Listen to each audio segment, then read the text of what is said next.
If you have a child with an IEP or a 504 plan, I need you to watch this entire video because there is information about your child's transportation rights that your school may never volunteer to you. Not because they're trying to hide it, but because the system's complicated, understaffed, and frankly, most parents do not know what questions to ask. I have worked with school transportation for 7 years. I have worked with special needs students. I have worked with special needs drivers and the families navigating this process.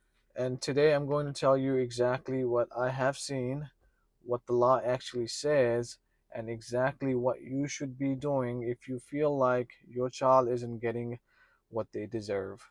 This one's important. Stay with me.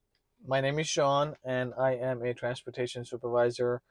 This channel, Route and Responsibility, exists for parents, drivers, and anyone in the transportation community who wants information from someone who's actually lived it. If you are new here, go ahead and subscribe. I put out a new video every week. Let's get into it.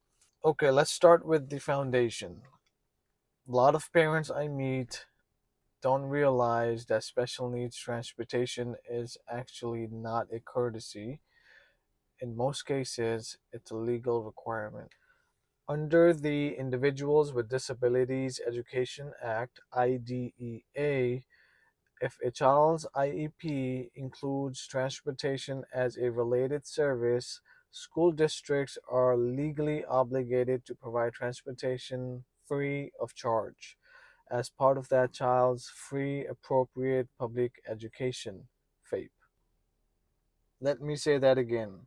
If transportation is written into your child's IEP, the school district must provide it. It's not an option, it's not a favor, it is legally obligated. Now, here's where it gets complicated and a lot of parents get lost.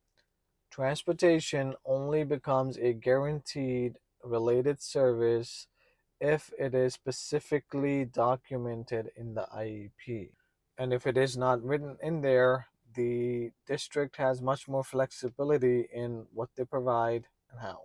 So the first question every special needs parent needs to ask is transportation listed as a related service in my child's IEP? So if you don't know the answer to that question right now, go ahead and find out this week because that one piece of information changes everything about what you are entitled to. Now, let me walk you through what specialized transportation actually looks like because it's not one size fits all. Some students with disabilities ride a standard general education big bus with their peers. The IEP simply may ask for a specific seat on the bus or a designated drop off location. Other students may require what's called a special needs vehicle, a smaller bus, or a van specifically equipped with a lift, wheelchair lift, safety restraint system, or any other adaptive equipment. Some students require a paraprofessional to ride with them on the bus. They could be called a bus aide, a transportation aide, an attendant, or simply a helper, but it has to be documented in the IEP if they are required. And then there are students whose needs are significant enough to require door to door service. In other words, in my district, we call them closest access. This is where the bus picks them up and drops them off in front of the house. A house stop or a closest access stop is different from a neighborhood stop. Neighborhood stop is where other general kids in the neighborhood get on and off the bus. But keep in mind that a house stop is given to the parents of a child according to the child's needs in the school, because of a certain disability, or they may have a eloping concern at home or at the school. Then we may look into giving a family a house stop. It is not given to the parents because of their needs. Some parents think that, oh, I have health issues, I have maybe another child in the house, or they may work. So they ask for a house stop. We do not give you a house stop because of your needs. We give you a house stop because of your child's needs and accommodation. Here's what I want you to understand. All of these accommodations exist and they are available. All you have to do is ask for them in an IEP, but they may or may not be given to you because the accommodations are provided according to the needs of your child. Now, here are some things that don't always get communicated to special needs families, and they should. Number one, drivers and aides on special needs buses receive additional training. Ask about it. Not every district trains their drivers and attendants equally, but you have the right to ask what kind of training your driver and attendant has received, specifically around your child's disability, behavior need, or medical condition. If your child has a seizure disorder, the driver and attendant should know what to do. Number two, the driver or the attendant should be contacting you to speak with you and tell you of the time, the pickup time, and the drop off time, and the stop location. This is your chance to get to know your driver and attendant, get their phone number, and create a relationship between the two of you. Number three, there are guidelines and in some states legal limits on how long a student with disabilities can be on a school bus. If your child is on a bus 90 minutes to 2 hours, that needs to be addressed.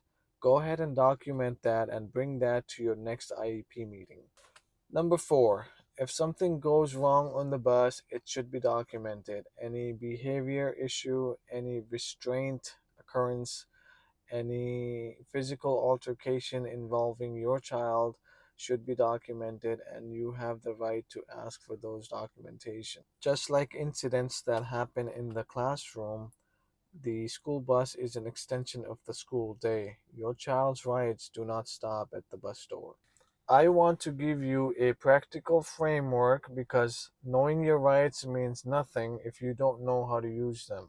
First, everything in writing, every conversation, every concern, every request. Second, use the IEP meeting as your moment. Ask any and all the questions. Third, build relationships. Build relationships with the driver and attendant. Build a relationship with the special education head and the teacher in the school. Build a relationship with the transportation department. Build a relationship with me as the transportation supervisor. Remember, you are not alone in this. You are not supposed to figure it out on your own. The system is not going to always give you what your child needs.